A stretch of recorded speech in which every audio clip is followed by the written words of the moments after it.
Today, we're going to address the issue of flirting and how to flirt like an alpha. Look, where all my dreamers at? Passion over paychecks, we still believe in that. And no, you might not understand, but we at peace with that. Either you got it or you don't, it ain't no teaching that. And it's my way of reaching back. I'm Paul, apexmindset.net. To book a consult, like the video, share it, and of course, subscribe.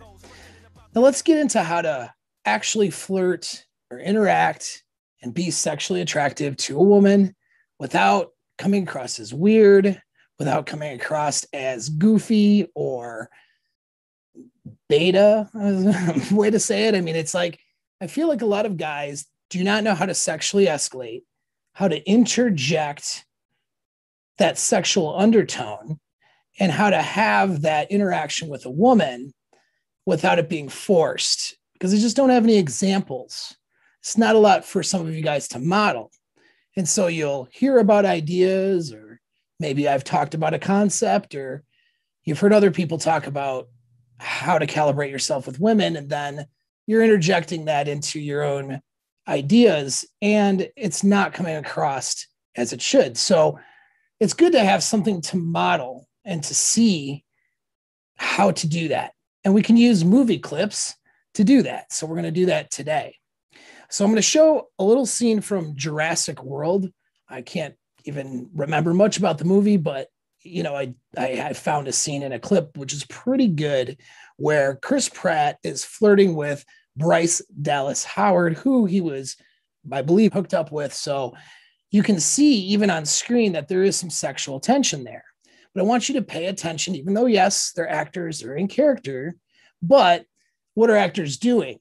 Well, if they're good, they're knowing how to socially calibrate and behave in a manner that is congruent with how people would behave in these sorts of situations. Remember, there are always two conversations going on at any given time. When you're talking to a female, there's the overt, logical, frontal cortex conversation, the words that are being said, all that stuff. But then there's that underlying unconscious conversation that's being driven by their mating instincts, as well as their unconscious triggers. You want to be able to have communication with both of those parts. And I've done a video on that dual conversation before. So we're going to observe this video a little bit. This is going to teach you how to sexually escalate and flirt without being that clown or that D-bag, you know, that a lot of guys come across as when they try to flirt. So let's observe the clip a little bit, and I'll be stopping throughout to comment.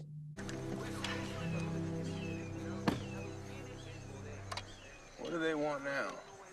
Mr. Grady, I need you to come take a look at something. Why are you calling me Mr. Grady? Owen, if you're not too busy. I'm pretty busy. We have an attraction. That's not what you said the last time I saw you. I'm talking about the dinosaurs, Mr. Grady. Owen. A new species we've made. You just went and made a new dinosaur? Yeah, it's kind of what we do here. So notice in the beginning, what is he doing? He's on his mental point of origin. All right. Now you're going to learn in a little bit in the clip that I guess they went on a date or something like that. Again, I'm not really that familiar with the movie. I'm not really good with movies. In fact, I just know what human behavior looks like. And so he's on his mental point of origin. He's doing his thing. She has to come into his frame. You can sense some tension and nervousness that she's portraying and trying to keep it professional, because apparently they've gone out before and there's an attraction there. And he is completely playing with that. You notice how he's playing with it with the words, because they didn't make it on a second date. He made a kind of a joke about that, right? Like she said something about attraction. He said, well, that's not what you said the last time or whatever, right? So he kind of references that. Notice too that he owns his space, right? He comes into her space, catches a fly, whatever. He's drinking his Coke. He has not a care in the world. Okay. So that outcome independence and that aloofness And that not caring about what she thinks necessarily, or being influenced by her behavior in that manner, that takes him hard off of his mental point of origin. Notice those things. Those are attractive things. This puts her in a position to qualify to him, to try to get his attention. All right. And that's a very attractive thing in a way to draw a woman in. Exhibit opens to the public in 3 weeks. Mr. Mizrani wanted me to consult with you. You want to consult here or in my bungalow? It's not funny. A little funny. We'd like you to evaluate the paddock for vulnerabilities. Why me? I guess Mr. Mizrani thinks since you're able to control the raptors. See, it's all about control with you. I don't control the raptors. It's a relationship. It's based on mutual respect. That's why you and I never had a second date. Excuse me, I never wanted a second date. Prints out an itinerary for a night out. I'm an organized person. Now, what kind of a diet doesn't allow tequila? All of them, actually. And what kind of a man shows up to a date in board shorts? It's Central America, it's hot. Okay. Can we just focus on the asset, please? Notice the dual conversation that they're having. Notice the dual meaning for some of his statements, where he says, oh, it's all about control with you.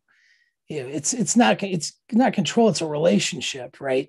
Based on mutual respect. Like, he's playing with her. Okay. She's a little bit stuffy. She's very regimented, and he's toying with that. He's messing with her a little bit. Okay. He has a bit of a muse mastery. Notice too, like her shit tests, of course, and her, oh, I didn't want to go on a second date, and, criticize her criticisms. Notice how those criticisms, he's very unaffected by them. He's still in communication with her. There's still a conversation, but he's not butthurt. He's not upset. He's not thrown off of his center by anything she has to say. And that's a really important thing as well. And if you're actually in a relationship, it's even more important, crucially important. As you get along the process and start dating somebody heavily, you're seeing somebody more, they're a plate, they start to become a regular fixture in your life. Maybe they become an LTR. These shit tests are going to happen. And a lot of you guys will fail them and lose frame because you'll allow her little comments, her little criticisms, her little things to throw you off your center. Notice how he's not thrown off center at all. He plays with her. He has that amused mastery of the situation. And with that, he has complete control over his emotions and over the entire interaction. That's a demonstration of frame in this case. The asset? Look, I get it. You're in charge out here. You got to make a lot of tough decisions. It's probably easier to pretend these animals are just numbers on a spreadsheet. But they're not. They're alive. I'm fully aware they're alive. You might have made them in a test tube, but they don't know that. They're thinking, I got to eat. I got to hunt. I got to...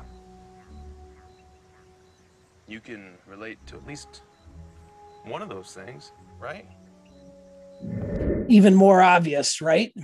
He introduces now that second flirtatious sexual conversation into the conversation they're having with his comment.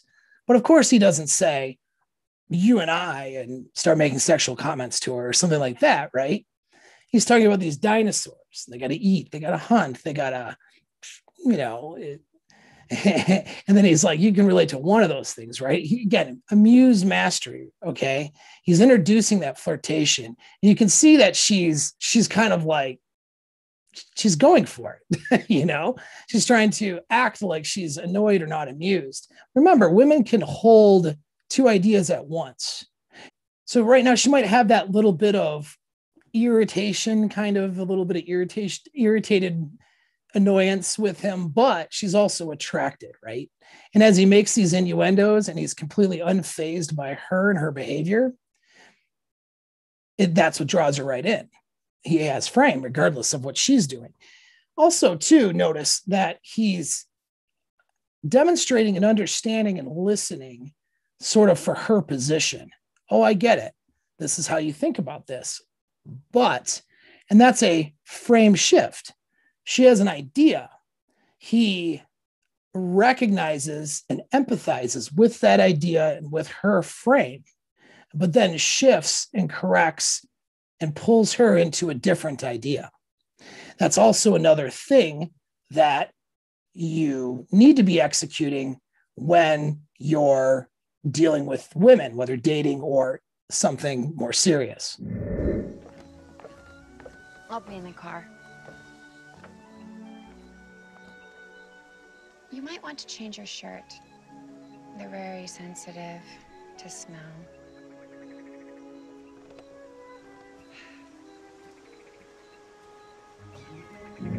So that's the end of the clip. Now notice even at the end, their body position, right? He took up space. He didn't back off. She came into his frame, into his space, literally this close to him. And notice too, though she's both irritated and attracted to him, she throws down another little shit test, being difficult. He's completely unfazed by it, right? He doesn't even address it. And that kind of leads to the last little point, is oftentimes just shutting your mouth. You don't have to address everything that's said. You don't have to say everything. You don't have to take things as massive points of disrespect or this, that, and the other. Remember, as a man, you're on your center, okay? You make problems and issues that seem big, small. That's part of what you do. She's the one who's supposed to be emotional, and she's the one who is going to oscillate based on her emotions. You're the rock or the mountain, and you're not oscillating unless you want to. And that's your frame and your center. He never breaks that center. Part of demonstrating that center, too, is sometimes knowing when addressing something or saying something or a rebuttal isn't even necessary. Most of the time, you don't have to say a word. So that's a little demonstration of an interaction between two men and women on screen to give you an example. Those two people, though, however, those two actor, actress, they were together in real life. And you can see, even though they're acting, there is that tension that's there and being demonstrated, okay? I want you to take those lessons and start to apply that, model some of that. Because a lot of you guys hear about the techniques, but it's hard for you to get a visual of what that looks like. Just never forget that when you're dealing with anybody, for that matter, we are both animals, social animals, as well as human beings. So there are two forms of communications happening. One is the human one, where the words are being exchanged and the information is happening. And the other one is the unconscious triggers and the instincts that are involved. You're having that conversation with a woman and you're speaking to her sexually selective instincts. And this is a demonstration of what that looks like. Hopefully you guys enjoyed that. Take care.